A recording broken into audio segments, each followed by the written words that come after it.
Shalom, everybody, and Chodesh Tov. We're going to learn tomorrow in the Torah words of the Torah opposing witchcraft.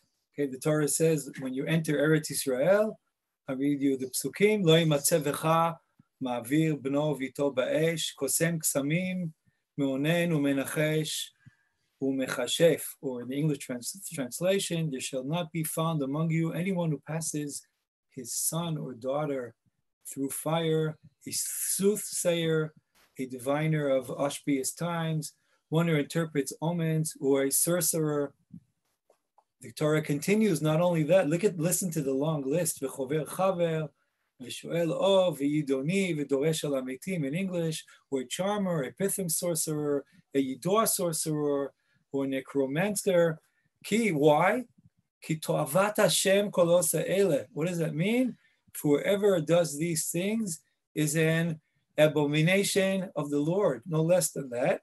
Uviglala to'ivot ele. Because of these, the Lord, our God, morish otam mipanecha, is driving them out from before you, no less. Now you may ask yourself, why is the rabbi talking about witchcraft and magic? What does that have to do with us? Where does that meet our lives?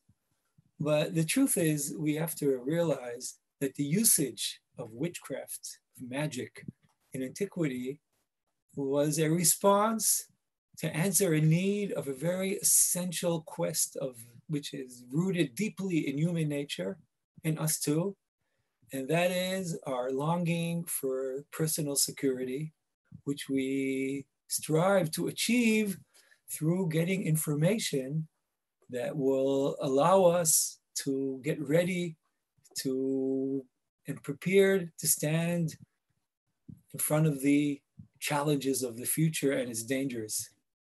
If we look at all these different instruments described here, it's an attempt to attach ourselves to supernatural powers, to get from them information, some of them also to try to change reality. Some of them are modes of information. One of them, if you are familiar with the Hebrew, shoel ov, balat ov, it's somebody who knew actually how to talk to the dead.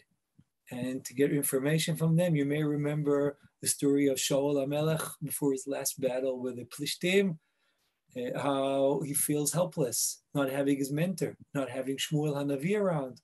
And he goes to a balat ov asking her to bring to him the spirit of the ghost of Shmuel so he can ask him what to do.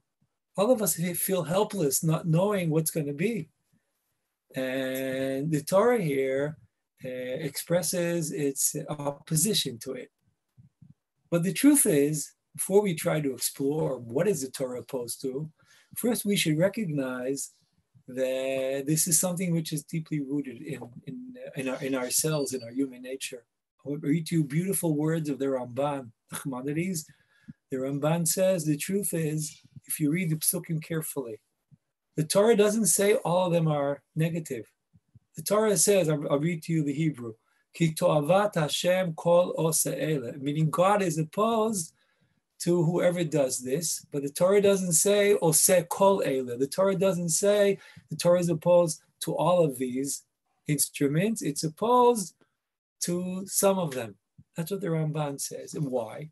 Because the Ramban says trying to get information, trying to know the future is not negative. In the words of the Ramban, I read to you in the Hebrew, Ki kol bnei adam yit'avu ladat atidot, meaning all people yearn to know, are the striving to know the future. And continues the Ramban, umit'askim b'chochmot rabot ka'ele l'da'atam, meaning, and they try to use different modes and means that will give us this information, because we, as humans, we feel very vulnerable, very weak, not knowing what's going to be. And we try to wrap ourselves with things that would secure ourselves. And the most important thing is information. Now, we don't live in a world that tries to answer this need through witchcraft or magic for a simple reason. We have better ways to do it. We have science and technology. The very famous book written by a British historian Keith Thomas. The name of the book is Religion and the Decline of Magic. In his book, he tries to explore the changes in England in the 17th century, which caused the disappearance of using witchcraft. And it's in a 1,000-page book. If you're bored, if you're ever chas v'shalom in isolation, it's a good book, okay? So it's a really wonderful book. And in the book, he tries to explain that today, when somebody uses magic or witchcraft, we think is not rational. But in antiquity, it was very rational. That was the mean they had to give them information to answer their quest for knowledge. And he describes in a very amazing piece in the introduction of the book of how life was once vulnerable, how people were shaken. I mean, he describes in England of the 16th century, he describes the famine, people were not sure they would have food. He describes a factor which I didn't realize until I read the book, how many fires were in Europe, in England in the 16th century. Their houses were built out of wood. They didn't have safe stove. They had no matches. It was very crowded. Whoever has seen a fire burns a whole city within hours. And a third of England was burned down in the 16th century. And Thomas describes there, what does somebody do when he feels so shaky, so vulnerable? He describes three things: a lot of alcohol, a lot of beer, okay? You play a lot of cards, meaning you believe in luck, and you go to church. And things fundamentally changed in human culture when they found a better way to answer the same questions they used to use magic to answer. And that is the development of modern science, which shifted its focus from teleological questions to functional questions, to the mechanism of nature, which gave us also ability to create technology. And when people feel more secure, so they also lower their commitment to religion, because the most fundamental element in opening your heart to God is that you feel that you depend upon Him, that you don't control your life, that you're vulnerable. That is the truth. Now, we in modern days put aside magic. When we read tomorrow's Parsha, we obviously have to ask ourselves, how do we discourse with the foundation of the reason people use magic? Because we're still there, meaning our overusage of technology. When our question is really, how much knowledge should we try to acquire? Because we can get an awful lot of knowledge today, much more maybe than we know what to do with. Now, this perhaps would have to do with really, what is the Torah opposed to? And why does the Torah say, instead of using them, go to the prophet? So our rabbis disagree upon that. And I think we should try to balance between their different positions. Rashi thinks the Torah is really opposed to being so concerned in dealing with the future. On the words of the Torah, Tamim tiyeh Mashem Elokecha.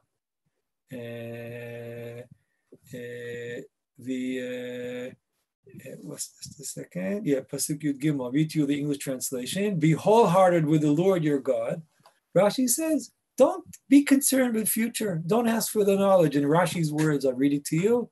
Lo tachkor achar atidot. Don't try to acquire knowledge about the future. But it seems like Rashi is really against over-knowledge. The Rambam disagrees with Rashi.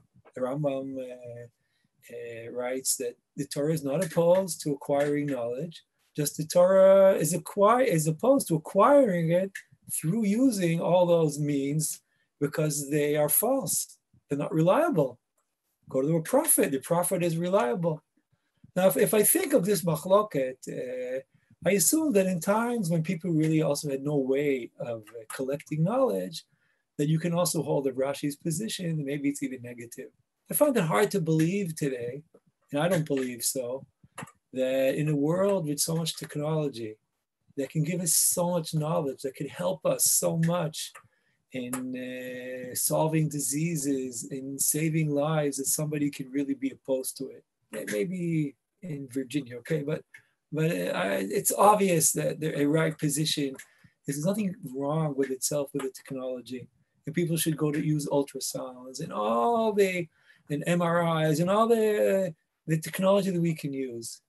But on the other hand, we shouldn't forget Rashi's words, because we live in some illusion that we can really just collect as most knowledge as possible, and we'll know then what to do.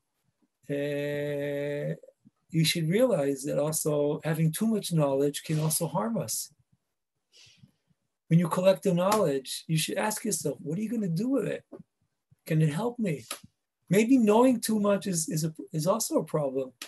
I mean, today you can map yourself genetically. Do you want people before they get married to ask the other side of the shidduch that they should know if something wrong with them?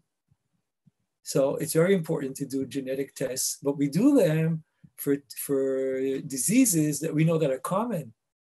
But do we want the knowledge for the knowledge? So we really have this parsha poses us a mirror with a very serious question, even though we don't use magic anymore. A very serious question about technology.